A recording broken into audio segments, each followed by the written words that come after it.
We will move into Chancellor's Report. Chancellor Stanback, Stroud.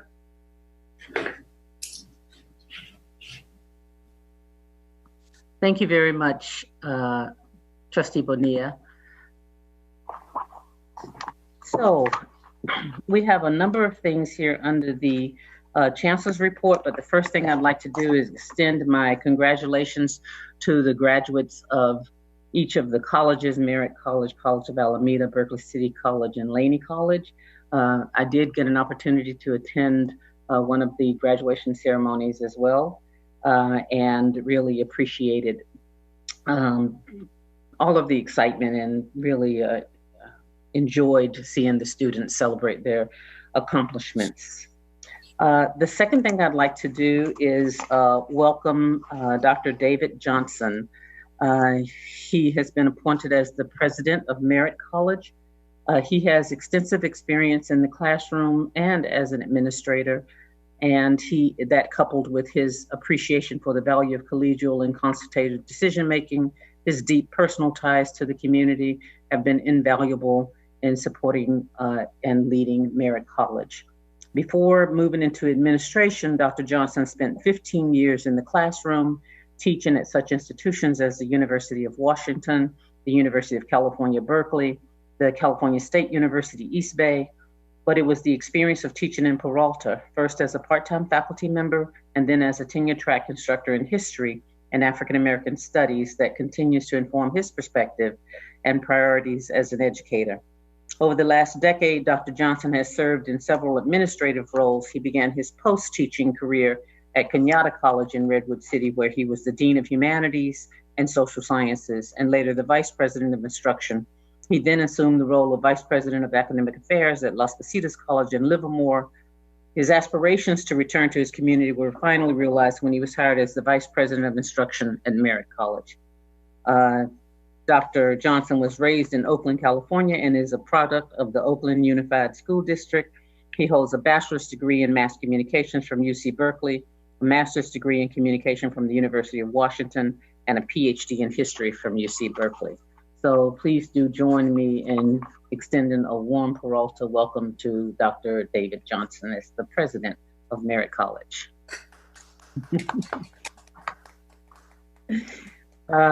The next thing I would like to share is, Brenda, should we do the, start with the resolution? We can do that. I'll go ahead and share the resolutions. Okay, thank you.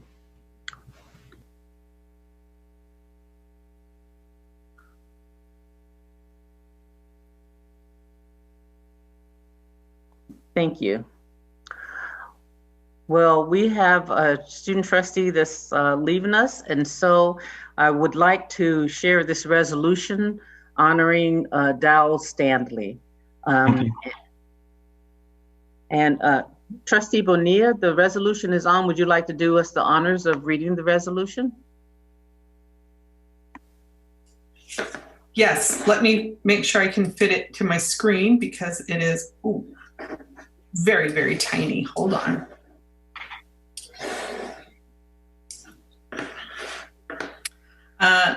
Yes, I would love to do the honors. So honoring Dowell Stanley, whereas the Peralta Community College District Board of Trustees strives to honor those providing distinguished and dedicated service to the district and wishes to recognize Dowell Stanley for his exemplary service as student trustee for the Peralta Community College District. And whereas Dowell Stanley has been a Peralta Community College District student trustee since 2019, now therefore be it resolved that the Peralta Community College District Board of Trustees honors Dowell Stanley for his many accomplishments and dedicated service to the district and students.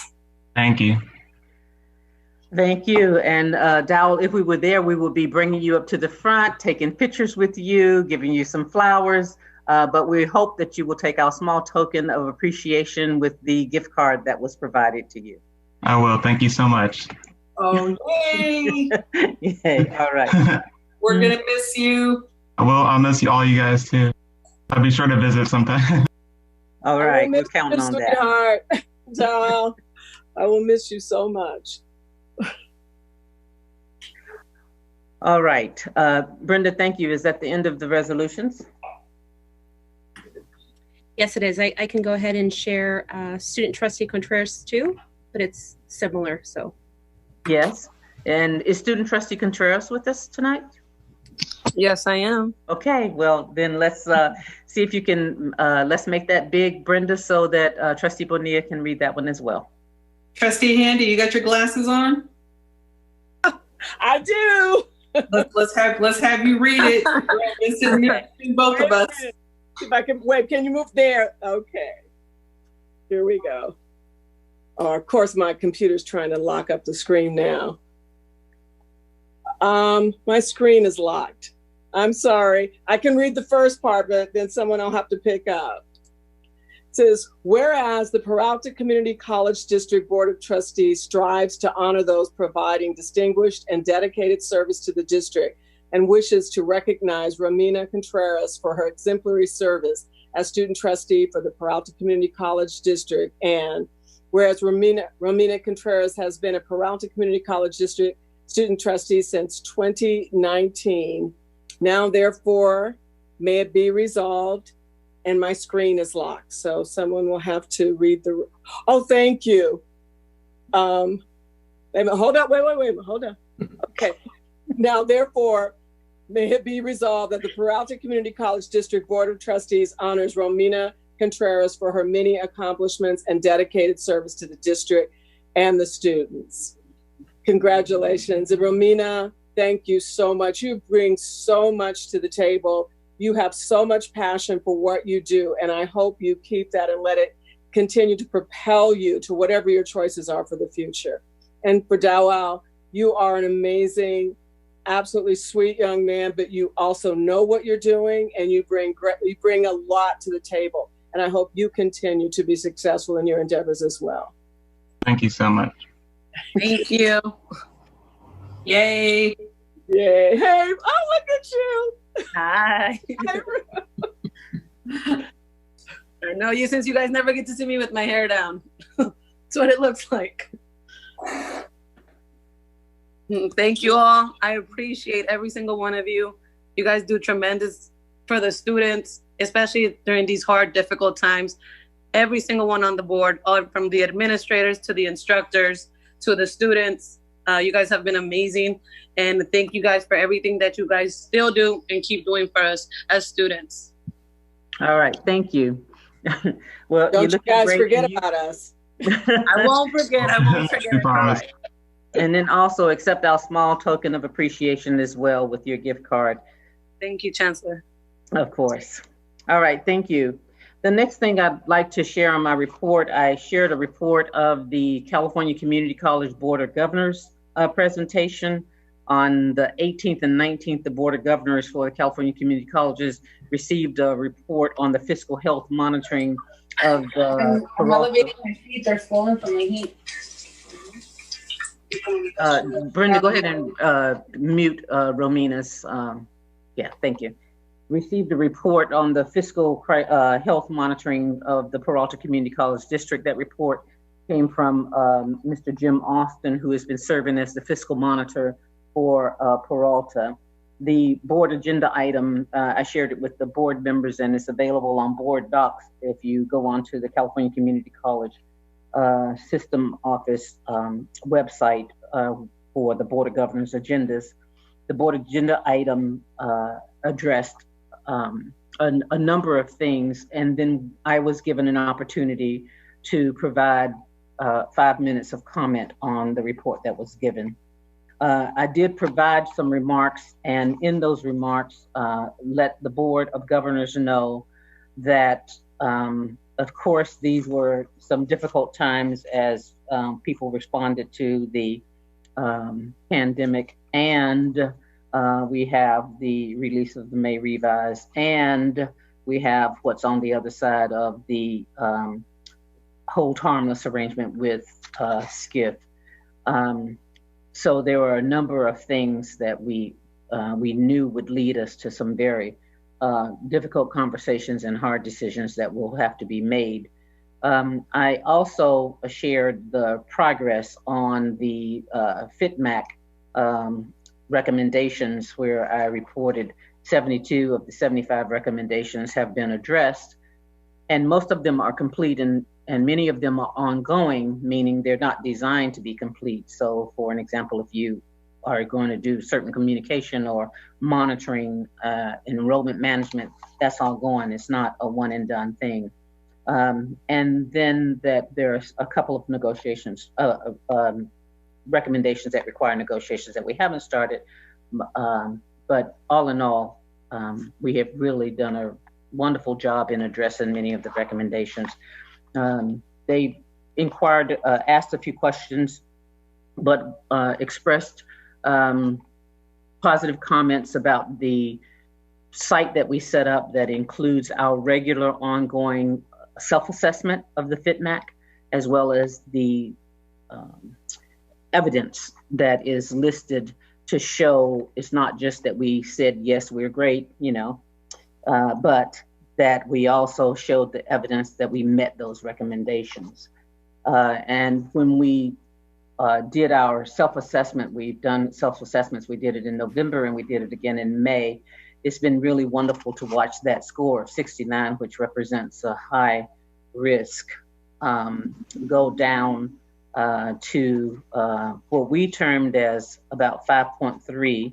And Jim Austin did share with the Board of Governors that he probably would have graded them a little differently, but nonetheless, even the ones that he would have graded differently still kept us well under the 10% mark, would put us down around 9%, I think, if I have that number correct, well below the 10% mark that identified healthy standards. So I'm really pleased to report that and give a lot of credit to the finance staff and all of the executive team for helping us move in the direction and address these recommendations. And you're able to see the evidence yourself, board members, as you have a password protected website that has documents that you can look at as evidence. Additionally, Vice Chancellor Navarrete identified and Mr. Austin identified areas, one, identifying the improvements, but two, identified the challenges that remained. And those challenges include us responding to ACCJC and finishing out the Fitmac items, and board governance remains a major issue due to issues such as hostility towards staff, micromanagement, and conflicting agendas. So I'm sure that Trustee Bonilla will give further information to the board members as well, but in the course of the public agenda item, Chancellor Oakley asked for a report, asking very specifically for a report on how the board would address some of the challenges that were raised, concerns that were raised, and Trustee Bonilla indicated to Trustee Oakley that she would be looking forward to following up, making sure we get specifically what Trustee Oakley is interested in having the board provide. She indicated that this was the first time a formal request has been made of the board to provide such a report.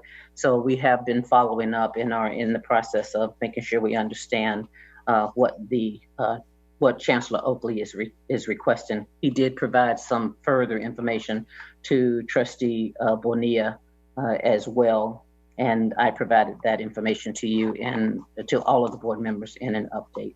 So I'm certain we'll have more discussions around that particular issue. The other thing that I would like to share is some information about each of the colleges and their partnerships with the World Central Kitchen. And I provide... I'm sorry, Chair. So before we move on to your college reports, I'd like to go ahead and tag team with you on the board, on the board's, my participation at the Board of Governors meeting. Sure. And so, thank you, Chancellor, for capturing that for the Board of Trustees and for our Peralta Community College District. I also attended as a panelist along with Jim Austin and the Chancellor, so that if a particular question came up about the Board of Trustees, that I'd be able to answer firsthand. And what I did for them was I presented a context for them, reminding them why it is that we were here, we're here today before them. I believe it was on May 19th. And I took them back a year prior, that when I went before the BOG last September of 2019, I reminded them that it was this board that reached out to Fitmac. It was this board that reached out to the Joint Legislative Audit Committee to determine what were the best pathways for the district, for the board, to get a deeper analysis on the fiscal state of Peralta, because this board was deeply concerned about its fiscal state. And with that, I reminded them that as a result of ACCJC's letter that we received back in 2018 prompted this board to make those requests to both the State Chancellor's Office regarding a potential Fitmac study, as well as the Joint Legislative Accounting. And back then, VP Weinstein worked very closely with me in giving clear direction to the then administration on moving forward with the Fitmac study, as was suggested by the System Chancellor's Office. That's a critical piece to remember, because it's this board that initiated, engaged, and proactively sought the Fitmac study and welcomed them to this district with open arms. Moving forward, this board was also critical in ensuring that collaborative brain trust was brought on to make sure that we were working, that the district had tools and systems in place to make corrective actions administratively on some of the deficits that were identified through the Fitmac study and through ACCJC. And if you recall, it was that ACCJC letter that prompted the board and notified the board that the then administration had failed to submit a fiscal strategic plan, failed to submit. The deadline came, the deadline passed. So this board has made some pretty significant strides, and I let the Board of Governors know that. And that it is this board who has brought you Dr. Stanback Stroud, and this board who has brought you the restructuring and engagement of our OPEB.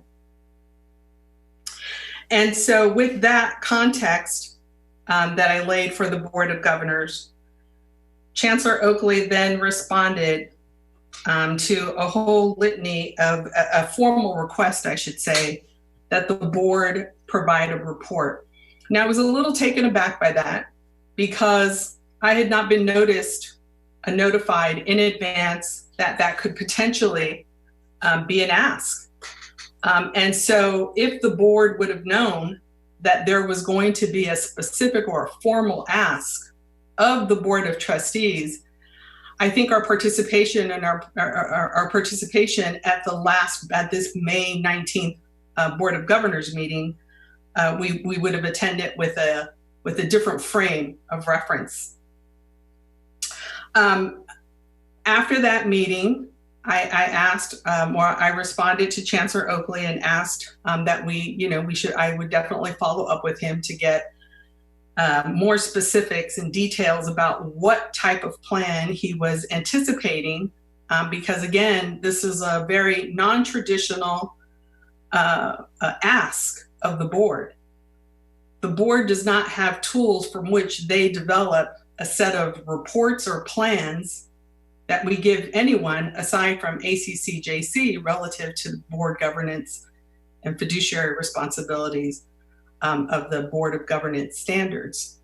So Chancellor Stanback Stroud reached out to Assistant Chancellor Oakley, and he responded directly to me with what you actually have in your board update from the Chancellor Stanback Stroud.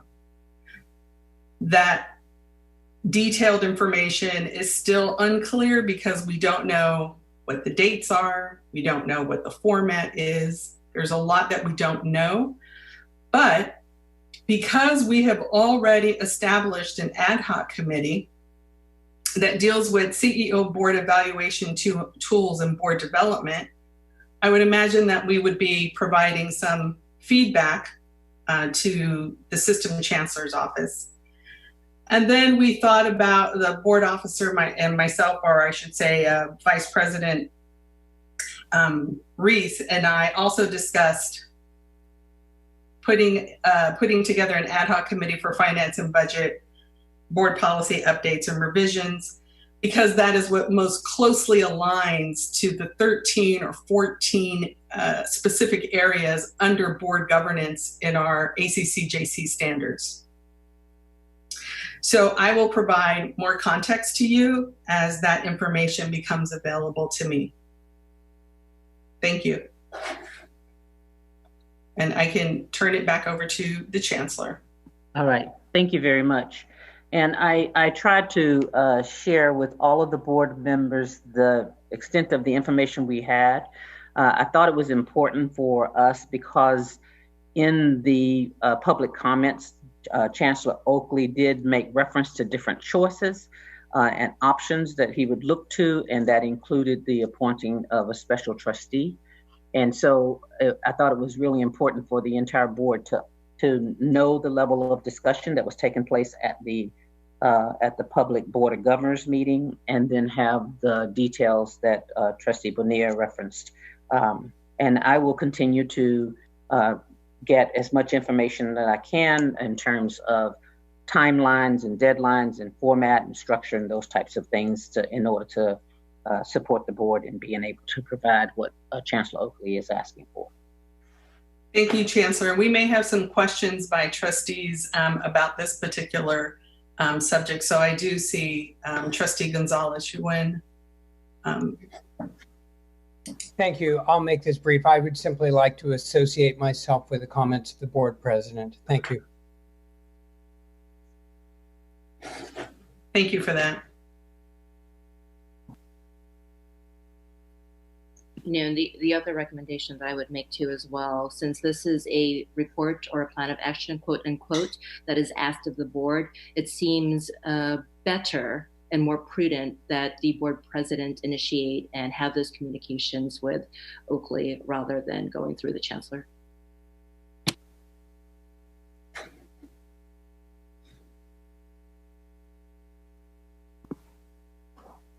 I'm able to support you in any way. If you, you know, do not want me to follow through with that, that's not a problem. If you do want me to follow through, I'll be glad to, and however you think would be helpful. Yeah, I think the way that the communication is going now is I'm sorry, Trustee Weinstein. Yeah, hi.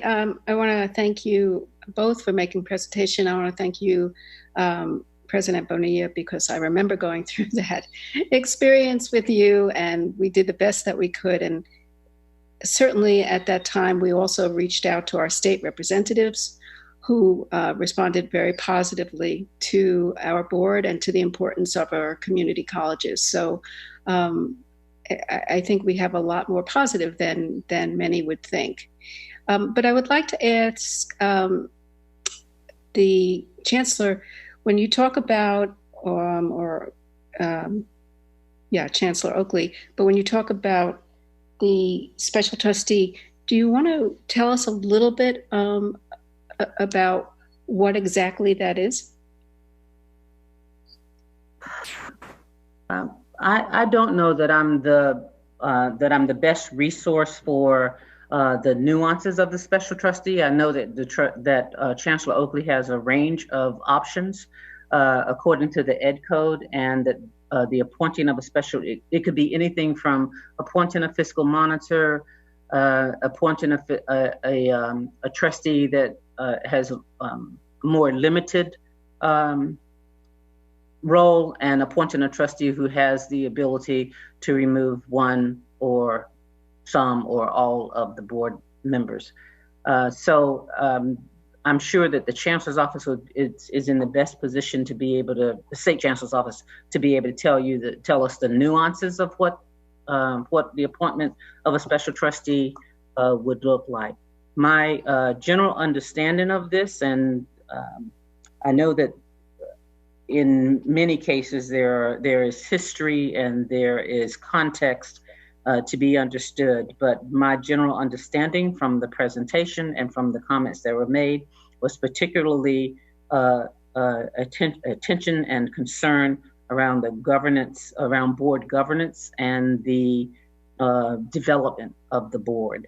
And so I think that some of the things that have been contemplated in order to address those will be helpful. I think it will be very, very helpful for the board to look at its evaluation, its own self-evaluation, as well as some of the issues that were raised in the Fiscal Monitor's report, as well as in the Chancellor's comments.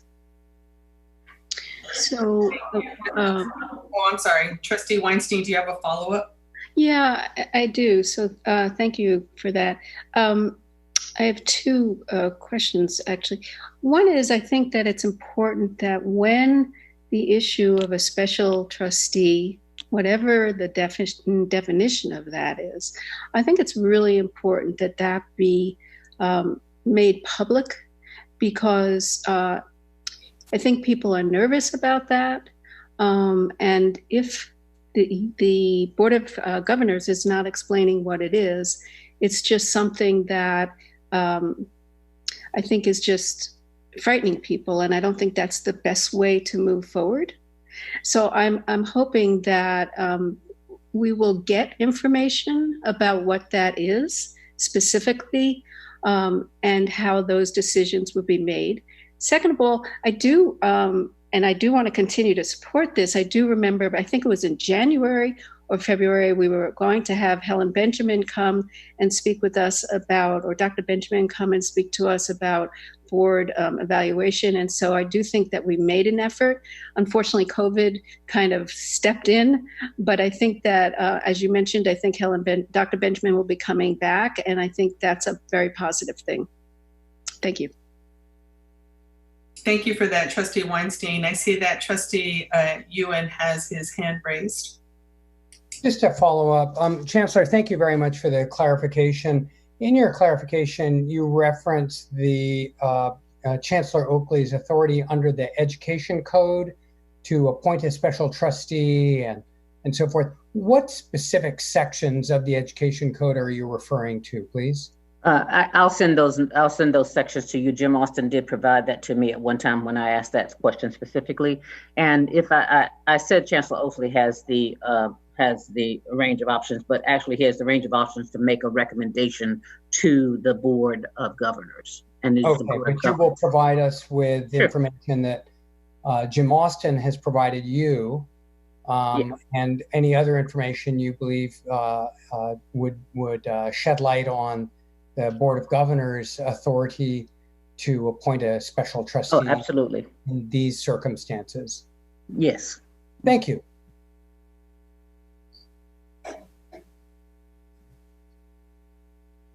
Thank you, Chancellor. Okay. So if I can proceed with the Chancellor's report, one of the things that I reported on recently was the work that the colleges were doing with regard to providing food for students. And I shared with you that each of the colleges told some very specific information about how they were providing distributing food for students, and their partnerships that provided that.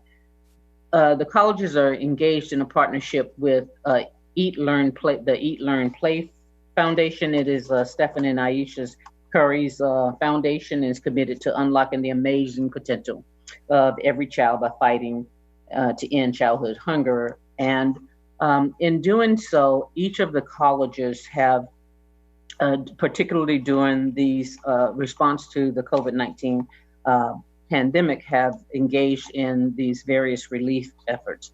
I provided for you how each one of the colleges engaged. So you'll see Laney College has a partnership with Eat, Play, Learn, and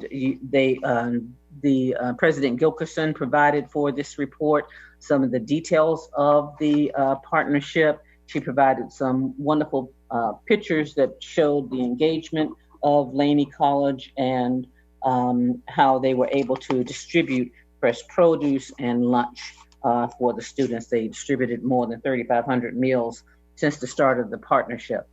As well, the College of Alameda did the grab and go lunch distributions, and they delivered more than 600 meals to students. And Merritt College is working with Eat, Play, Learn now to address the needs. They are in the process. The first grab and go pop-up is scheduled for Thursday, which is May 28th. So that's coming up. And Berkeley City College is just starting with its partnership as well. It has connections to the World Central Kitchen Food Distribution.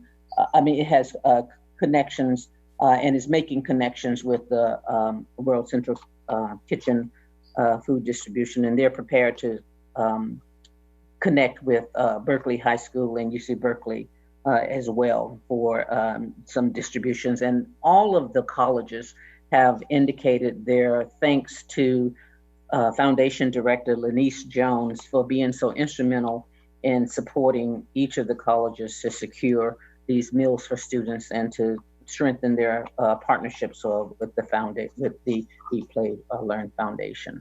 So I wanted to share that. Board asked for a little bit more, and I shared that with you. And then one of the other questions you asked was, are they also passing out additional information when they're passing out food, et cetera? Each of the colleges did share different things that they were doing. And that was this fine balance between providing additional information, but trying to minimize the contact and the number of things that people would have to touch in order to minimize the potential spread. So I did get from each of the presidents that they were answering questions, that they were be able to talk about different things, anything from registration, enrollment, responding to different questions that people had, making references or referrals, as well as passing out great meals. So I just wanted to share that. And then if I can go on to ask the colleges, each of the colleges, if they would be so kind as to provide their update. I'd like to start with the College of Alameda, please. All right. Oh, sound like a dog, not mine. So good evening, everyone. So I just want to start with, the end of May, usually for most colleges and universities, is a time of celebration, end of May, early June. So I don't want to kind of lose that for today, because I just want to once again congratulate all of the graduates of COA in 2020. So we had our virtual graduation also on Friday, and all the graduates of Peralta. So I just hope if any students are watching it, or even faculty and staff, watch the virtual graduations and still feel that love we have for our students. And we are still so proud of them, even though we couldn't do it in a physical paradigm. We did it as best we could virtually. And then I also really want to thank all the people who helped make a virtual graduation work. It was the first time we've ever done one. So, hey, we kind of hit it out of the park, I think, doing it the first time, a home run.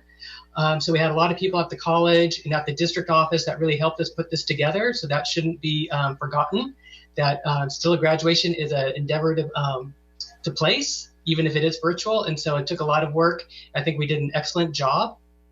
And then following on the graduation theme at COA, I'm doubly excited because we also host ASTI, the Alameda Science and Technology Institute, at our college.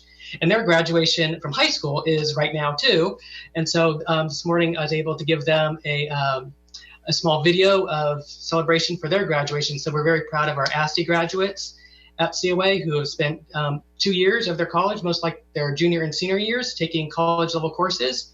So most of the ASTE students they all have college credits, and most of them have got associate's degrees upon graduating from high school. So they're transferring on as juniors to schools throughout the country. So we're very proud of our ASTE graduates too, because they are part of our family. And then lastly, I also want to, today is our first day officially of spring intercession for College of Alameda. And so this is an online session that we've traditionally had at COA that bridges between the traditional spring semester and the start of summer school. The enrollment is very strong for us in intercession right now. Our average enrollment today per section was about 39 students, which is great. And we have about 31 sections being offered. And so there is still, the teachers are just rolling with it. You know, they went from remote learning in spring now to DE in intercession, and they're going to roll right into summer. And so everyone is just working together really hard to give our students all the opportunities they can to graduate on time, because COVID has put roadblocks in front of our students. So we're all trying to mitigate all of that. And then just lastly, once again, I just really want to say thank you to our student trustees for their service to us. You've been tremendous, and thank you for being student trustees. We really appreciate your service. So thank you. Chancellor, before we let President Karras go away, can you describe that beautiful picture behind you? Oh, sure. Yeah, it's my favorite thing. So when last week when I was on campus, it was actually a nice day, not cloudy. And so that is our new building. And so that is our new liberal arts building that will be opening up this summer. Actually, it'll be finishing this summer. It's about 97% complete. I watch it every week for that percent. And it's going to be lovely. It's going to have our fashion design and apparel program. Art's going to be there. All the social sciences, faculty offices, dean suites. It is a wonderful, wonderful building and a real tremendous new asset for our district and our students. And it's just Gorgeous. right down Webster. When you pop out of the tube, you kind of still see the In-N-Out burger, so I'm still kind of competing with that. But after that, you totally notice our new building, which is the best thing ever. Congratulations. Thanks. Looks great. Looks beautiful.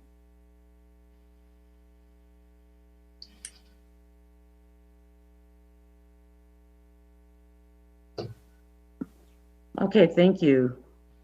Then may I have the college president, David Johnson, present on Merritt, please. Good evening, Board of Trustees, Chancellor, administrators, faculty, classified professional staff, students, and general public. We've touched on a couple of things I was going to mention in terms of the ASMC election. Spencer did a good job with that. So I'll just start with something I'm very excited about, which is the new Merritt College Veterans Connection Center. We're pleased to announce that our managers and campus leads met to discuss and ultimately approve plans for the Merritt College Veterans Connection Center, which is going to be located in the R building, room 108. We're already beginning to initiate the redesign of the space, and we're planning on having a grand opening spring 2021. So I want all of you there. And I think given the needs and the number and the needs of the Merritt students, opening this center really signals a commitment to supporting and serving those who've served us, which is particularly apropos given we're just coming out of the Memorial Day weekend.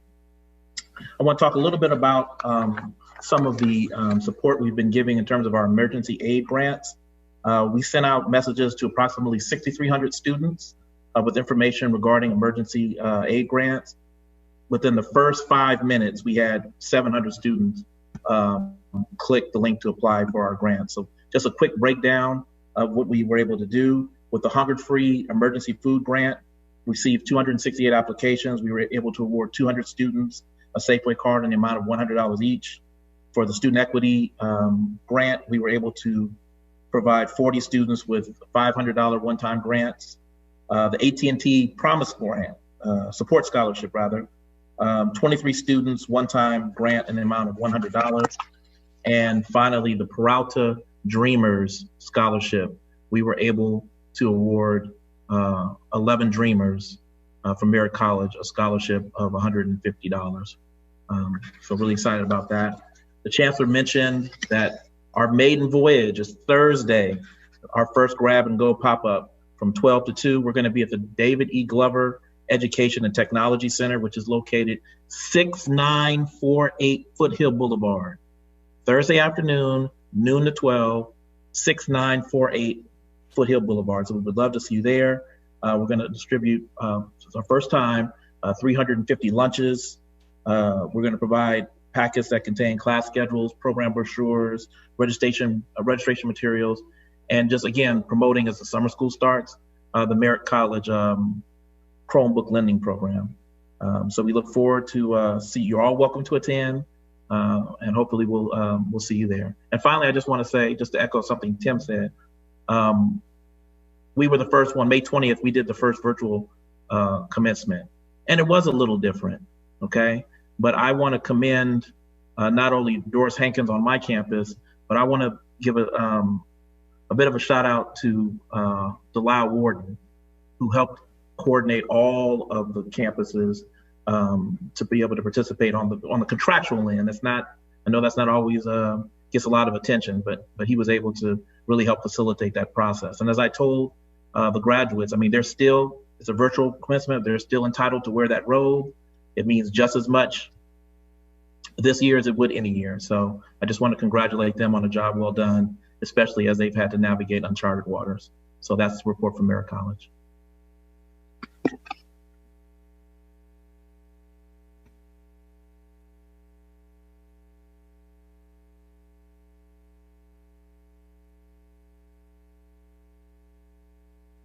Here you are. Thank you very much, Dr. Johnson.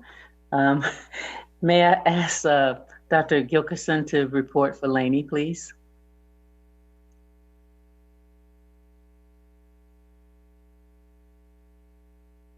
Yes, thank you, Chancellor. Thank you, Board of Trustees. Good evening, everyone.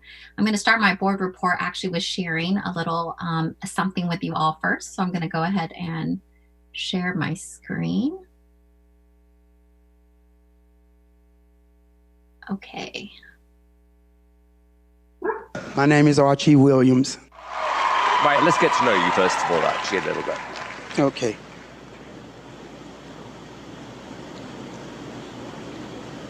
I was just incarcerated for 37 years for somebody else's crime. Ooh. DNA freed me. Oh, wow. Oh, my God. On the morning of December the 9th of 1982, a 30-year-old white woman was raped and stabbed in her home. I was arrested on January the 4th. I couldn't believe it was really happening. I knew I was innocent. I didn't commit a crime. But being a poor black kid, I didn't have the economic ability to fight the state of Louisiana. I was sentenced to life in 80 years without the possibility of parole or probation.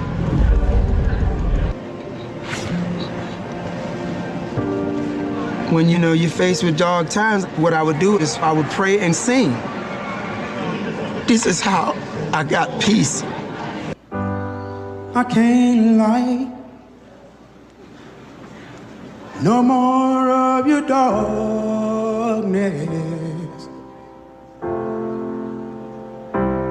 All my pictures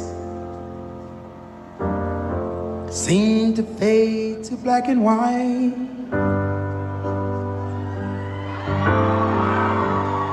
I'm going tired, and time stands still before me.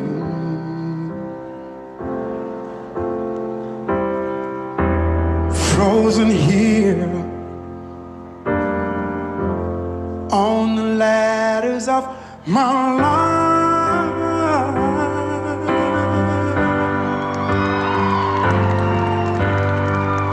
Don't let the sun go down on me. Although I search myself, there's always someone else I see. I'm just another fraction of your life to wander free.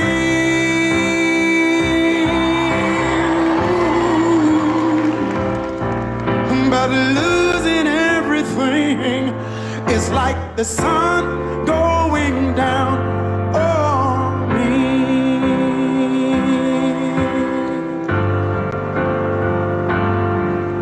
The sun going down on me.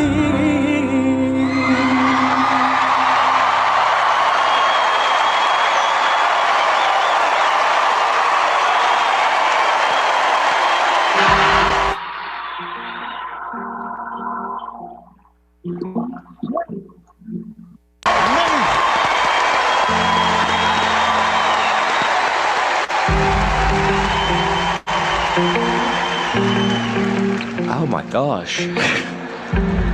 Heidi. I mean, I don't cry for a whole lot of things, but that really did it to me. So I share this video, one, because I had the chance to meet Archie last summer with representatives from the Innocence Project and our Restoring Our Communities program director, Roger Chung. James Millett, a staff writer for The Citizen, wrote an article profiling Archie last fall, and he called it a new chapter here at Laney College. When we shared Archie's video on Friday, we were so proud of what he's accomplished and what he's been able to do in the face of sort of being incarcerated, wrongfully incarcerated for 36 years. And what he wrote back to us was, "I love my community college." As we grapple with statewide and local budget discussions, community colleges are once again having to advocate and remind everyone about the critical role we play both in economic recovery and the lives of our community. While celebrating the accomplishments of our students is one of my greatest joys, each year I am profoundly grateful for the classified professionals, faculty, and administrators who tirelessly work to bring light, understanding, love, patience, and unity to our community. You teach, you serve those who support. The recognition of our students is also a celebration of the strong commitment everyone at Laney and throughout the district make each day. We wouldn't have programs or things like this without the people who are here on the ground. These accomplishments are from that. So we are a safe place for students like Archie and so many others to write their stories wherever they want to start or begin or end. We are here for them. And so my profound gratitude to not only the graduates, but for people like Archie who trusted us with an opportunity to reinvent himself, take music classes at our college, and to put himself out there and love his community college. Thank you. Thank you, Dr. Gilkerson. Thank you so much for sharing that with us. And, just a side note, I actually saw that video this weekend because I secretly watch a lot of America's Got Talent. And I had no idea that he was connected to Laney College, so I'm so glad to hear of this connection. Okay, and then last but not least, if I can ask Dr. Angélica Garcia to share the Berkeley City College report. Thank you. Good evening, members of the Board of Trustees, Chancellor, my colleagues on the call. I'd actually like to begin by again congratulating Dowell and Romina for their acknowledgement today for your years of service and representation of the students, of the Berkeley City College students. Just thank you very much and wishing you all the best in your future endeavors. In addition to the items that were in the board report, I do want to take a moment to highlight a few components. And one of them is that before you this evening, you have the Puente Program project contract. We are absolutely thrilled at Berkeley City College that we will now take part of this statewide effort to support the Latino, Latina, Latinx communities, to reduce and eliminate the equity gaps that impact our students. And I'm thrilled to have faculty leadership with Adriana Regalado and Chris Lebo-Planas as the two faculty members, Adriana being counseling faculty and Chris being our English faculty, to help us roll out this inaugural cohort. I don't think that it's lost on this board to know, and the work that we do in this district to support from a cultural affinity perspective, engaging with students and providing them with the academic excellence and the student support to view their stories and their cultural stories and the stories of their peoples as part of the academic curriculum is something that certainly is one that promotes student success, promotes community, and we're thrilled to participate on this statewide project now. As an added bonus, it's wonderful that the main office for the Puente project is at UC Berkeley, and so really looking forward to the work that we'll do with Julia Vergara as the director of that area, and hoping that BCC will, in rolling out this first cohort of 30 plus students, will gain momentum and success so that we can support our growing Latinx population of students, which is now just above 26% and growing. So this is our effort to be responsive to the community needs. I also want to share with you that earlier this afternoon, the beloved faculty of Berkeley City College hosted a beautiful memorial for Joe Doyle. In this late afternoon, there were easily just over 80 participants, faculty members, classified professionals, administrators, former students who came together. And though they were not able to provide the memorial service in person, what a beautiful and rich opportunity to hear the many ways that Joe Doyle impacted so many people, and really his marks of leadership and creativity and faculty support and leadership engagement. Though I did not have the privilege of knowing him, I recognize that I have the privilege of being a part of a community that is inheriting a lot of his work and his brilliance and support. So that was definitely something that, to be admired this afternoon. I also want to share that we were excited to invite our new Berkeley Community Scholars students. So as part of our Berkeley Promise program, we have completed the orientation for our new Berkeley Community Scholars, and we have 6 of our previous scholars who received the High Hopes Transfer Scholarship at $8,000, as they now have completed their work at Berkeley City College, are transferring on and getting the financial support to continue their academic studies. As an update to the Eat, Play, Learn Foundation, Chancellor Stanback Stroud shared that all 4 of the colleges are, even from this morning, we have now confirmed that Berkeley City College will receive the prepared meals at 2 days a week, and our inaugural launch will be this Friday, May 29th. So we will now participate and have the opportunity to learn in the footsteps of my fellow colleague presidents here to offer this resource, in addition to what we already offer with the Berkeley Food Network and Alameda Food Bank. And lastly, as I close in the report, I know we have an accreditation corner. There's some information that's going to be shared tonight.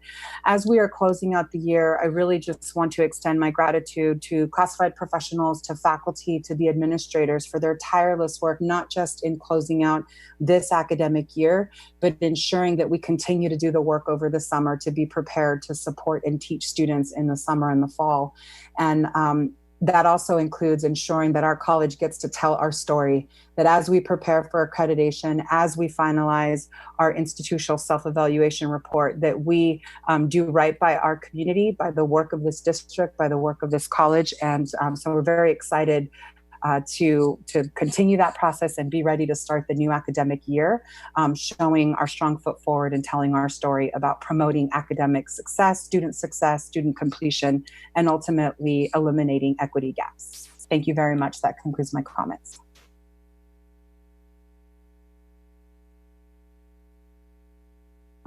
Thank you very much, Dr. Garcia. And Trustee Bonilla, with that concludes my Chancellor's report.